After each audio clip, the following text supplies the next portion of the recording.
नमस्कार दोस्तों, यह है ज्ञानधारा चैनल। आज के इस वीडियो में हम लोग बात करेंगे यूपी पीजीटी 2010 के अंतर्गत भूगोल से पूछे गए प्रश्नों के बारे में। उनको सॉल्व करेंगे व्याख्यात्मक तौर पे। तो आपको बताते चलें कि इस वीडियो में हम 1 से लेकर 50 प्रश्नों को सॉल्व करेंगे। आगे के जो 50 प्रश्न हैं दूसरे वीडियो में, और जो शेष बचे 25 प्रश्न हैं वो हम लोग सॉल्व करेंगे तीसरे वीडियो में। तो जो पहला वीडियो है उसके अंतर्गत जो पूछा गया प्रश्न है कि मानव की सभी क्रियाएं तथा मौसमी घटनाएं घटित होती हैं। ऑप्शन दिए हैं समताप मंडल में, क्षोभ मंडल में, ओजोन मंडल में, आयन मंडल में। तो मानव की जो सभी क्रियाएं घटित होती हैं वो होती हैं क्षोभ मंडल में, जिसे परिवर्तन मंडल भी कहा जाता है, अंग्रेजी में ट्रोपोस्फेयर भी कहते हैं। और यह संपूर्ण वायुमंडलीय भाग का लगभग में 75% भाग होता है। इसी में बादल, तूफान, मौसमी घटनाएं इत्यादि होती हैं। इसी वजह से यह वायुयान उड़ाने के लिए जो है उचित मंडल नहीं है। अब जो है अगला प्रश्न जो पूछा गया वो हम लोग देख लेते हैं। अगला प्रश्न पूछा गया कि थानवेट की जलवायु के अनुसार AAR उष्णकटिबंधीय आर्द्र जलवायु पाई जाती है। ऑप्शन दिए पश्चिमी तटीय मैदान एवं त्रिपुरा मिजोरम में, पश्चिमी घाट के पूर्वी ढालों एवं पश्चिम बंगाल में, तमिलनाडु एवं समीपवर्ती आंध्र प्रदेश में, सिक्किम, ऊपरी असम एवं अरुणाचल प्रदेश में।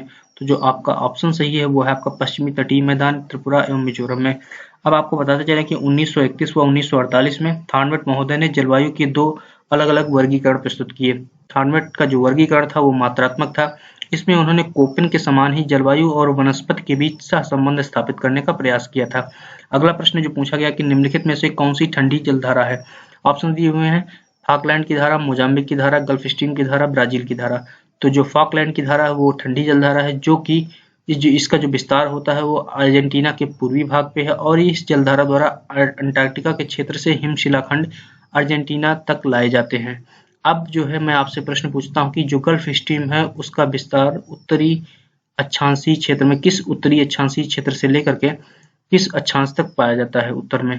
अगला प्रश्न पूछूंगा आपसे कि जो मोजाम्बिक की धारा वो किस महासागर की धारा है। अगला प्रश्न है कि 180 डिग्री देशांतर रेखा है। ऑप्शन दिए वह रेखा जिसके आर पार तिथि बदल जाती है, एक काल्पनिक रेखा जो 0 अंश देशांतर से गुजरती है, एक काल्पनिक रेखा जो भूमंडल के उत्तरी एवं दक्षिणी गोलार्ध में बांटती है, एक काल्पनिक क्षैतिज रेखा जहां पर ऊंचाई और गहराई का जो है मापन किया जाता है। तो आपका जो विकल्प नंबर सही है वो है आपका ए, जिस रेखा के आर पार तिथि बदल जाती है। तो आपके ये 4 प्रश्न हो गए। 4 प्रश्न से आपने कई प्रश्नों को तैयार कर लिया है। इसी तरह से हर प्रश्न से आप कई प्रश्न बना के आप बहुविकल्पी प्रश्नों को सॉल्व कर सकते हैं। अगला प्रश्न है कि विश्व की सर्वाधिक लवणता पाई जाती है। मृत सागर, वान झील, साल्ट लेक या काला सागर। ये आपको मालूम है कि लेक वान में पाया जाता है जो कि तुर्की में स्थित है, और यहाँ पे 330 ग्राम प्रति हजार पाया जाता है लवणता। प्रत्येक स्थान पर ज्वार आता है 12 घंटे 30 मिनट पे, 12 घंटे 26 मिनट पे, 12 घंटे बाद या 12 घंटे 26 मिनट पे। तो प्रत्येक स्थान पे जो ज्वार आता है वो आपका आता है कितने मिनट पे? 12 घंटे 26 मिनट पे। अब आपको बताते चला कि प्रत्येक स्थान पर 2 बार ज्वार और 2 बार भाटा पृथ्वी की घूर्णन गति के कारण आता है। जब किसी स्थान पर दिन में 1 बार ज्वार भाटा आता है तो उसे दैनिक ज्वार भाटा कहते हैं, और यह 24 घंटे 26 मिनट के अंतराल पर आता है। जब किसी स्थान पर एक ही दिन में 2 बार ज्वार उत्पन्न होते हैं तो उसे अर्ध दैनिक ज्वार भाटा कहा जाता है, और यह 12 घंटे 26 मिनट के अंतराल पर होता है।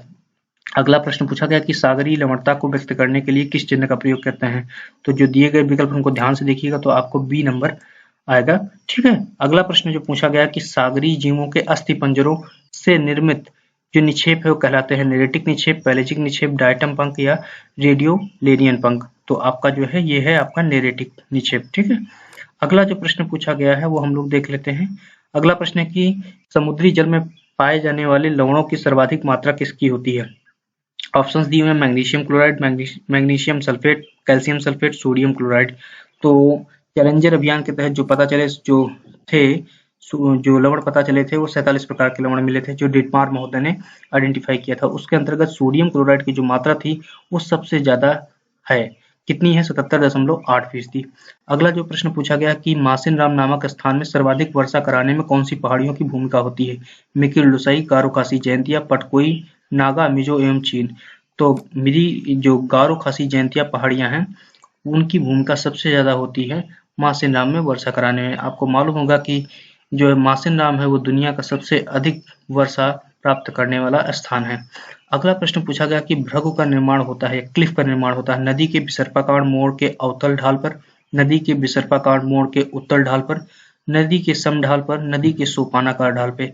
तो जो भृगु का निर्माण होता है वो होता है आपका नदी के विसर्पाकार मोड़ के उत्तल ढाल पे। ठीक है, अगला जो प्रश्न पूछा गया है कि प्रवणित नदी कहलाती है या किसे कहते हैं। ऑप्शन दिए हैं, जब नदी विसर्पाकार मार्ग में प्रवाहित होती है, जब नदी अपरदन द्वारा अपने आधार तल को प्राप्त कर लेती है, जब नदी डेल्टा का निर्माण करती है, जब नदी एक मार्ग परिवर्तित करती है, मतलब अपना मार्ग परिवर्तित करती है।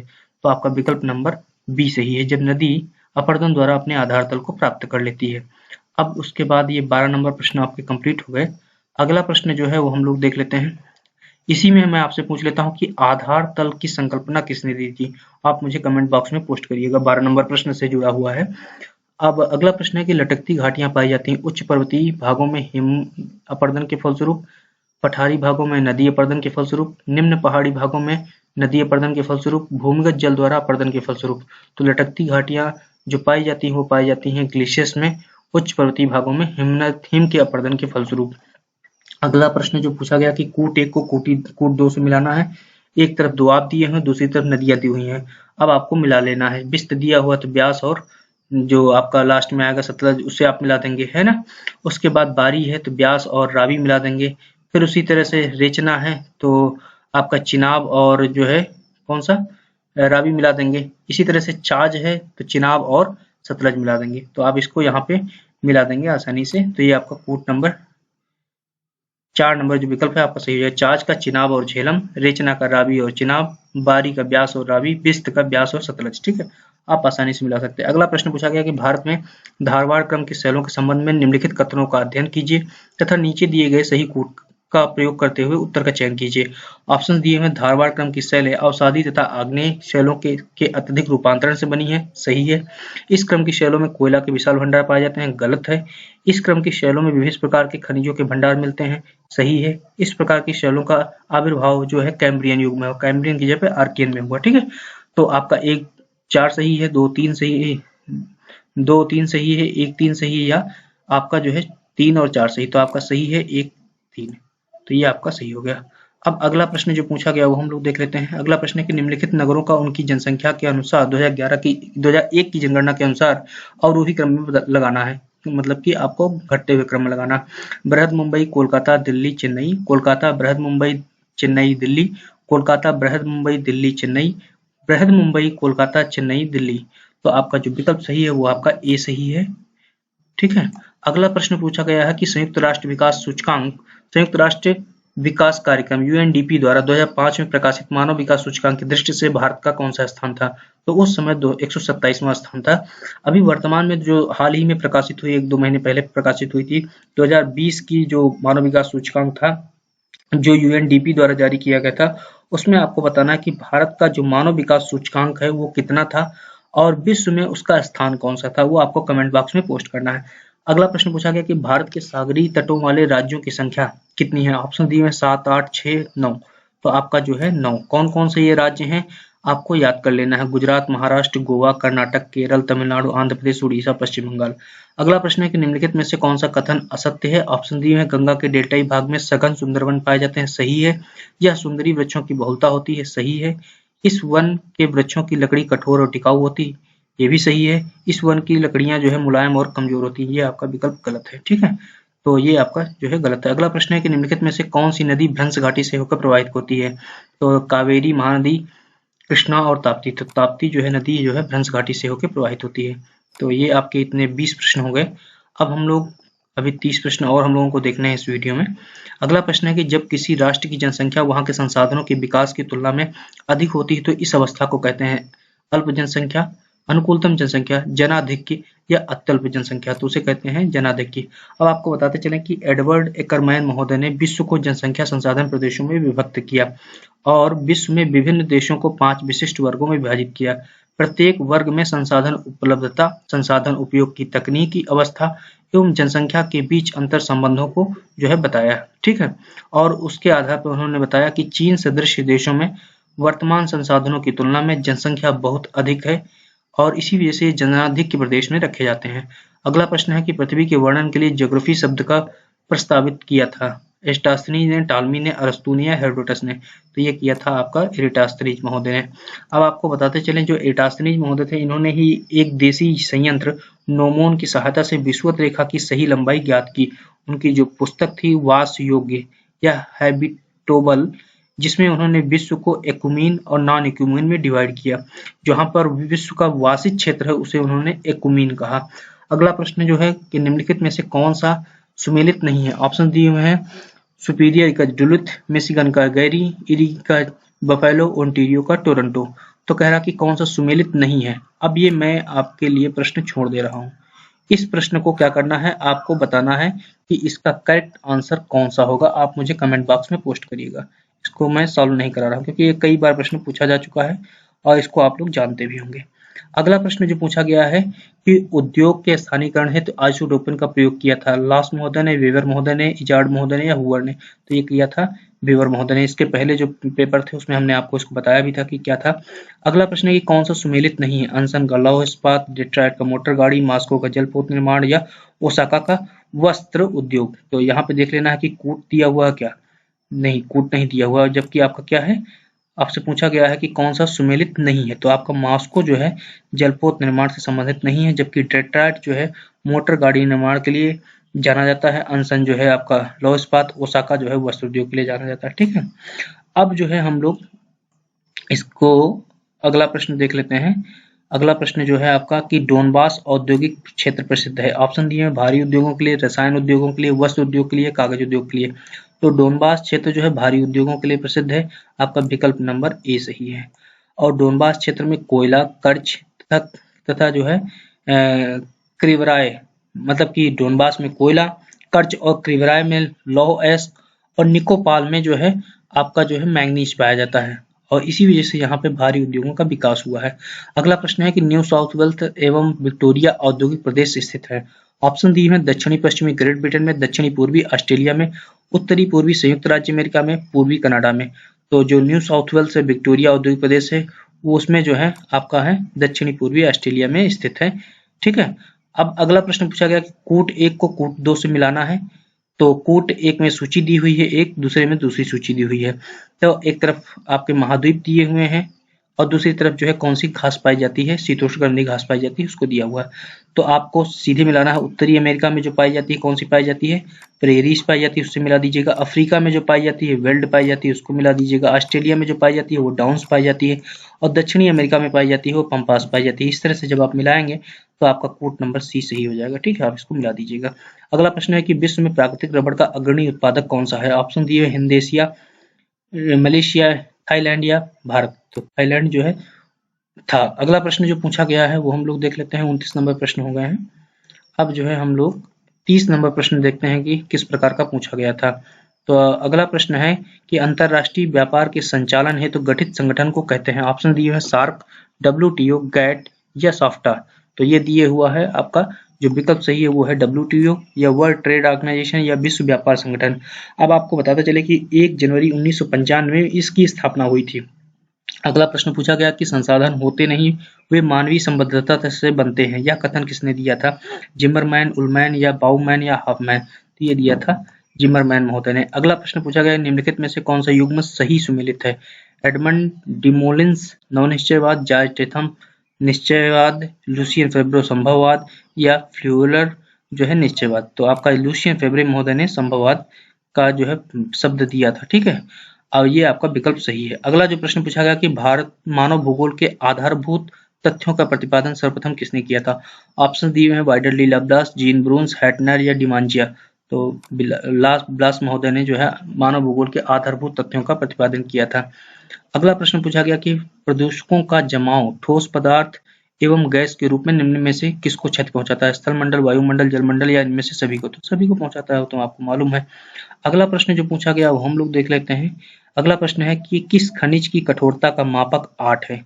अब जो है आपको बताते चले कि कठोरता के मापक के लिए जो है भोज कठोरता मापने का जो है प्रयोग किया जाता है और उसमें सबसे ज्यादा जो कठोर होता है वो है आपका हीरा।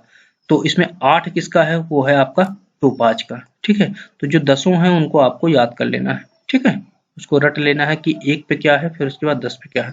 जब हम लोग लेक्चर सीरीज शुरू करेंगे उसमें आपको पूरा क्रमबद्ध तरीके से पूरा बताएंगे। अगला है कि सरिता जीवन पूर्ण चक्र की संकल्पना का प्रतिपादन किसने किया। जीके गिलबर्ट, हटन महोदय, डेविस महोदय या किंग महोदय। तो ये किया था WM डेविस महोदय ने सरिता चक्र का पूर्ण जीवन की संकल्पना का प्रतिपादन किया था। अगला प्रश्न है कि कौन सा एक कारक प्रवाल भित्तियों के निर्माण में सहायक नहीं है।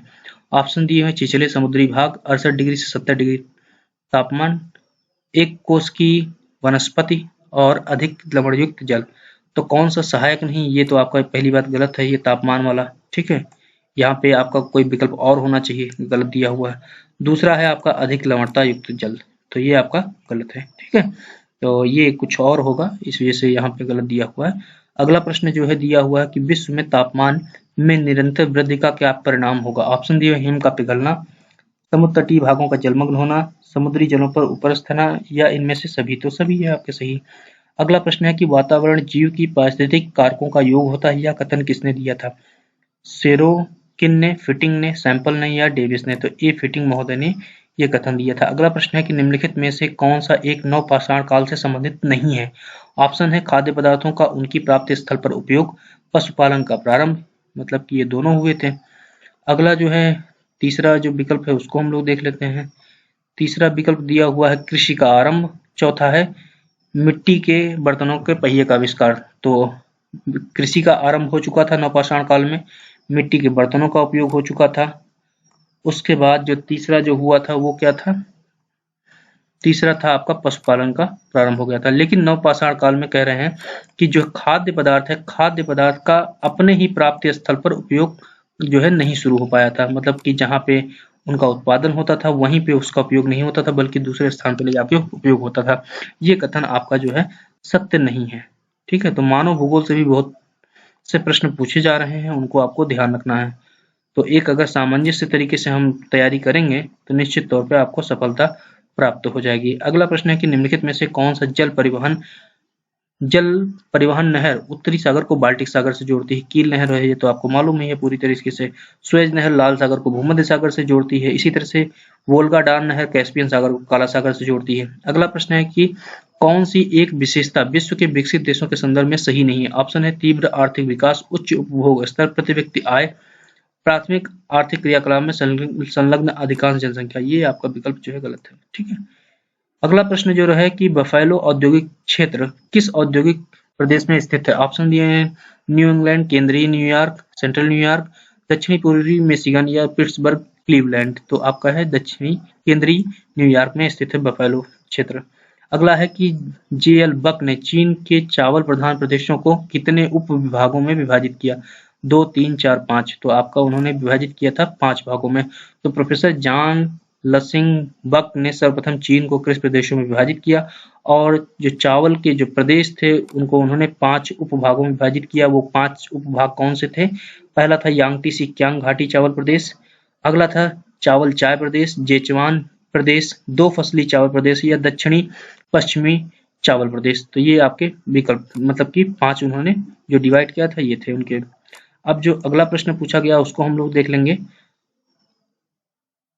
अगला प्रश्न जो पूछा गया है हम लोग देखते हैं कि क्या पूछा गया है। थोड़ा वेट करिएगा, तब तक हम लोग बात कर लेते हैं कि निम्न में से कौन सा, हाँ, निम्न में से कौन एक सरिता पूर्ववर्ती सरिता नहीं है। ऑप्शन दिए हैं सिंधु, काली, यमुना या सतलज। तो कौन सी सरिता पूर्ववर्ती नहीं है, वो है आपकी यमुना। पूर्ववर्ती नदियां या एंटीसीडेंट रिवर्स क्या होती हैं कि कोई भी स्थलखंड के उठने के पहले वो प्रवाहित होती रहती हैं, और उसके बाद स्थलखंड जो उठता है उसका कटान करके फिर भी वो अपनी दिशा को बनाए रखती हैं। इसी वजह से उनको पूर्ववर्ती नदियां कहते हैं। उदाहरण के लिए सिंधु, काली, सतलज, ब्रह्मपुत्र, ये सभी हिमालय के लिए पूर्ववर्ती नदियां हैं। अगला प्रश्न पूछा गया कि वार्षिक एवं दैनिक तापांतर अधिकतम किस प्रदेश में होता है। ऑप्शन दिए हैं स्थलीय, मरुस्थलीय, गर्म मरुस्थलीय क्षेत्रों में, ठंडे मरुस्थलीय क्षेत्रों में, मरुस्थलीय प्रदेशों में या टैगा प्रदेशों में। तो गर्म मरुस्थलीय क्षेत्रों में जो वार्षिक तापांतर होता है बहुत ज्यादा होता है और दैनिक तापांतर भी होता है। उदाहरण के लिए आप थार का डेजर्ट दे सकते हैं कि रात को बहुत सुबह के टाइम बहुत ज्यादा टेम्परेचर गिर जाता है और दिन में बहुत ज्यादा टेम्परेचर पहुंच जाता है। अगला प्रश्न है कि भारत का कौन सा भूआकृतिक विभाग प्राचीनतम है। प्रायद्वीपीय भाग, समुद्र तटीय भाग, उत्तर का मैदानी भाग या उत्तर का पर्वतीय भाग। तो आपका जो विकल्प सही है वो है आपका प्रायद्वीपीय भाग। ठीक है, तो जो प्रायद्वीपीय भाग है वो 16 लाख वर्ग किलोमीटर क्षेत्रफल में फैला हुआ है, और इसकी जो आकृति है वो त्रिभुजाकार है, और इसका जो औसत ऊंचाई है वो 600 से 900 मीटर तक ऊंचाई है। अगला प्रश्न है कि भारत में मानसून वर्षा की परिवर्तनशीलता किस वर्षा प्रदेश में सर्वाधिक है? आप जो है जो वेरिएबिलिटी है वो देखना है, पश्चिम बंगाल में, दक्षिणी कर्नाटक में, पूर्वी राजस्थान में या कोंकण में। तो जहां सबसे कम वर्षा होती है वहां पे परिवर्तनशीलता सबसे ज्यादा है, वो है आपका पूर्वी राजस्थान। ठीक है। अगला प्रश्न है कि भारत में किस कॉफी किस्म का क्षेत्रफल 60% से अधिक है? काफिया अरेबिका, काफिया रोबस्टा, काफिया लिबेरिका या इनमें से कोई नहीं। तो काफिया अरेबिका जो है किस्म की जो काफी है उसका क्षेत्रफल भारत में सबसे ज्यादा है। अगला और अंतिम प्रश्न जो पूछा गया है वो है आपका इंदिरा गांधी नहर निकाली गई है। ऑप्शन दिए हुए नांगल बैराज से, हरिके बैराज से, पोंग बांध से या अकाई बांध से। तो इंदिरा गांधी नहर निकाली गई है हरिके बैराज से, जो कि आपको सबसे ज्यादा जो सिंचित भाग है वो आपका है राजस्थान का।